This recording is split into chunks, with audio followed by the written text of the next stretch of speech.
উনি আমাকে কোথায় কই নিয়ে আসছেন? একটা বড় মোবাইল আছে, জি অনেক বড় মোবাইল। অবশ্যই।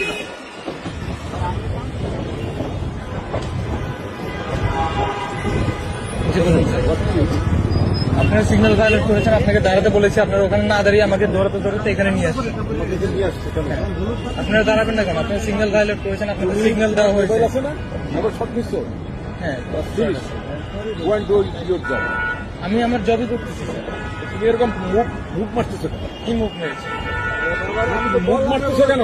আমি কি মুখ মেরেছি? সরি বলছি। সরি বলবেন, সরি বললে তো সমাধান হবে না। এখানে প্রসিডিউর আছে, রুলস আছে, রেগুলেশন আছে, সেগুলি ফলো করতে হবে আমাদের।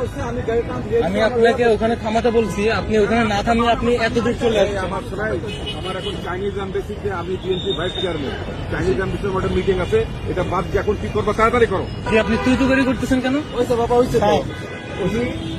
আমি বলছি আমার একটা মিটিং আছে, তোমার আপনার মিটিং আছে, আপনি জবই তো করতেছি, তা আপনি তুই করতেছেন কেন? সময়টা নষ্ট করতে পারে। আপনি 2 মিনিট দাঁড়ালে আপনি সিগন্যাল পেতেন। গভর্নমেন্টের জরুরি প্রোগ্রাম আমার এখন চাইনিজ এমবেসি। ওকে, জি চলে যাচ্ছেন কেন? এই ভিডিও আমি ভাইরাল করে দিব।